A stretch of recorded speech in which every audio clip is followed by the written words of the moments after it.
Hello friends, हमारे आज के 7 ऐसे टिप्स हैं जिनसे हमारा समय और पैसा दोनों बचता है और काम करना बहुत आसान लगता है।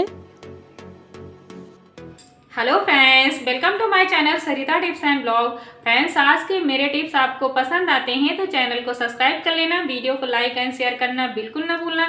तो चलिए फ्रेंड्स, देखते हैं आज के टिप्स। फ्रेंड्स, हमारा पहला टिप्स है, ये जो पुराना हैंगर होता है इसके ऊपर से प्लास्टिक निकल जाता है और इसमें जंग लगने लगता है, तो हम इसके ऊपर कपड़े लगाते हैं तो हमारे कपड़े ख़राब होने का डर रहता है, जिसकी वजह से हम इस पर कपड़े नहीं लगाते हैं।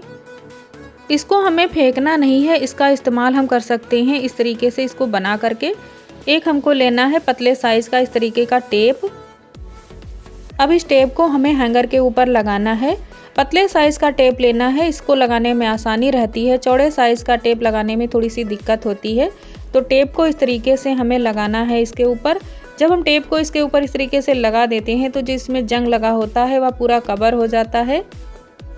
टेप की एक ही लेयर से काम हो जाता है, 2-3 बार लगाने की ज़रूरत नहीं होती है। इसको हमें अच्छे से लगाना है, कहीं पर भी कोई जगह छूटनी नहीं चाहिए। इस तरीके से पूरे हैंगर पर हमको टेप को लगा देना है।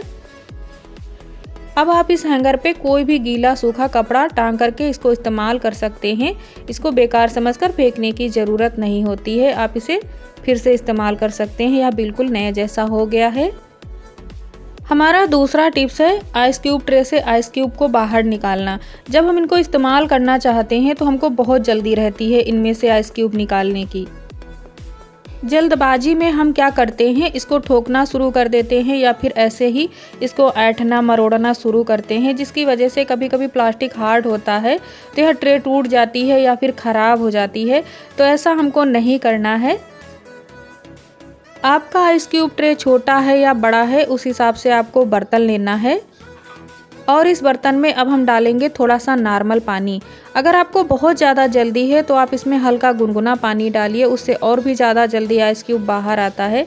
इस तरीके से बर्तन में पानी डालेंगे और कुछ सेकंड के लिए इंतज़ार करेंगे। पानी के ऊपर आइस क्यूब ट्रे रखने के बाद आपको कुछ भी करने की ज़रूरत नहीं है, आप अपना अगला कोई काम कर सकते हैं। 1 मिनट का भी समय नहीं लगता है और आसानी से आप इस तरीके से आइस क्यूब ट्रे से आइस क्यूब निकाल सकते हैं। इस तरीके से जब हम आइस क्यूब निकालते हैं तो हमारा आइस क्यूब ट्रे भी नहीं ख़राब होता है और आसानी से क्यूब्स बाहर आ जाते हैं। हमारा तीसरा टिप्स है चाय की पत्ती। हम सभी के घरों में रोज़ाना चाय बनती है और 3-4 चम्मच चाय की पत्ती रोज़ इस्तेमाल करते हैं। ये जो बचा हुआ चाय का पत्ती है, इससे बनाइए बहुत ही अच्छी कंपोस्ट अपने गार्डन के लिए। पेड़ पौधों के लिए यह बहुत ही लाभदायक होती है, इससे बहुत अच्छा कंपोस्ट तैयार होता है। आप इसको धूप में सुखा करके उसके बाद आप कंपोस्ट तैयार कर सकते हैं या फिर आप इसको रोज़ाना ऐसे ही गीला इस्तेमाल कर सकते हैं। अगर आप दूध वाली और चीनी वाली चाय की पत्ती बनाते हैं तो आप इसको गमलों में डालने से पहले ये काम ज़रूर कर लीजिए, क्योंकि दूध और चीनी पेड़ पौधों के लिए हानिकारक होती है। तो इसका जो दूध और चीनी है, हम इसके ऊपर साफ़ पानी इस तरीके से डालते हैं और चाय की पत्ती को थोड़ा सा साफ़ कर लेते हैं ताकि इसके अंदर से जो दूध और चीनी है वह निकल जाए। उसके बाद इस चाय की पत्ती को हमें गमले में डालना है। जो भी आपके पास पेड़ पौधे गमले में लगे हैं उसमें आप चाय की पत्ती को डाल दीजिए। रोज़ाना जो भी आप चाय बनाते हैं बहुत अच्छा कंपोस्ट तैयार हो जाता है। हमारा चौथा टिप्स है, ये जो पनीर का पानी होता है इसको हम फेंक देते हैं। इसको फेंकना नहीं है, इसका बहुत अच्छा इस्तेमाल होता है, इसमें बहुत सारे फ़ायदे होते हैं।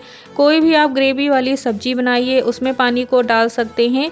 आटा गूँथ करके रोटियां बनाइए, बहुत ही फूली फूली सॉफ्ट रोटियां बनती हैं। इसका बहुत अच्छा यूज होता है, इसको फेंकना नहीं है।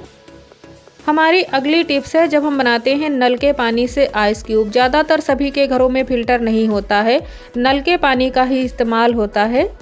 ये आइस क्यूब 2-3 दिन फ्रीज में लगे रहते हैं, उसके बाद हम बाहर निकालते हैं। जब पिघलते हैं तो इनमें से ऐसे गंदगी सी नज़र आती है, ऐसे लगता है सारा पानी गंदा है, पीने का मन नहीं करता है।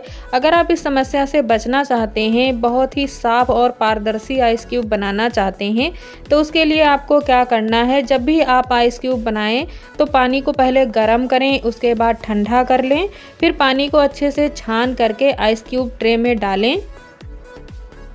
अगर आपके यहाँ फ़िल्टर नहीं है, नल का पानी इस्तेमाल करते हैं, तो उसके क्यूब्स बनाने से पहले आप पानी को उबाल लें, उसके बाद ठंडा कर लें, छान लें।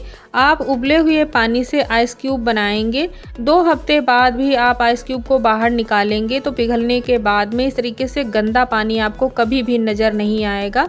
बिल्कुल आपको साफ़ पानी मिलेगा और आइस क्यूब जो होती हैं वह भी बहुत साफ़ नज़र आती हैं। हमारी अगली टिप्स है बच्चों की बुक्स को लेकर के। हम इसके ऊपर पेपर चढ़ाते हैं, उसके बाद स्टेपलर करते हैं, तो कभी कभी स्टेपलर सही नहीं होता है तो ये चिपक कर नहीं बंद होता है। कभी कभी बच्चे भी जल्दबाजी में स्टेपलर करना शुरू कर देते हैं तो ये पिन सही से नहीं चिपकता है। बुक तो फटती ही है इसकी वजह से, और कभी कभी गलती से बच्चे हाथ फेर देते हैं तो हाथों में भी लगने का डर रहता है।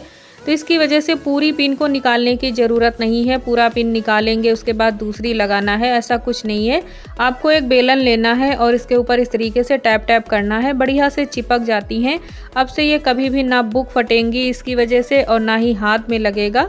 इस तरीके से आप पिन को ठीक कर सकते हैं। हमारी अगली टिप्स है फ़र्श को लेकर के। ये जो फ़र्श के ऊपर धब्बे नज़र आते हैं महीनों तक नहीं ख़त्म होते हैं।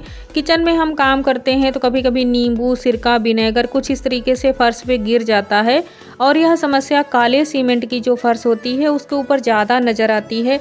अगर पत्थर लगा है या फिर टायर लगा है तो नहीं दिखता है, लेकिन काले फ़र्श के ऊपर इस तरीके से गंदा सा दिखता रहता है। ऐसा लगता है आटे की छींटे हैं या फिर सूखा हुआ दाल पड़ा है, इस तरीके से नज़र आता है। तो इनको आप मिनटों में ठीक कर सकते हैं, तुरंत यह गायब हो जाते हैं। ना ही पैसा खर्च करना है और ना ही बहुत ज़्यादा मेहनत करनी है। इन धब्बों को चुटकियों में गायब करता है आधा चम्मच सरसों का तेल। अगर सरसों का तेल नहीं है तो रिफाइंड तेल भी ले सकते हैं, नारियल का तेल भी ले सकते हैं और इन धब्बों के ऊपर इस तरीके से लगा देना है। बहुत ज़्यादा मेहनत भी नहीं करनी है। इस तरीके से बस तेल को हल्के हल्के हाथों से इसके ऊपर रफ करना है। जैसे ही तेल लगाते हैं तुरंत धब्बे गायब हो जाते हैं। इसके ऊपर गीला पोछा लगाएंगे, सूखने के बाद में भी ये धब्बे हमको कभी नज़र नहीं आएंगे। सारा फर्श एक जैसा काला नज़र आने लगता है। हमने इसके ऊपर तेल लगाया है तो कोई फिसल कर गिर सकता है, उसके लिए तेल को भी हटाना ज़रूरी है। एक सूखा कपड़ा लेंगे और फर्श को बहुत अच्छे से साफ़ कर देंगे। सूखे कपड़े से तेल सारा निकल जाता है और फर्श बिल्कुल चमकने लगता है। गीला कपड़ा नहीं लेना है, गीले कपड़े से फर्श और ज़्यादा चिकना हो जाएगा और कोई फिसल कर गिर सकता है। इसलिए सूखे कॉटन के कपड़े से इस तरीके से फर्श के ऊपर से सारा तेल पोंछ करके हटा देना है।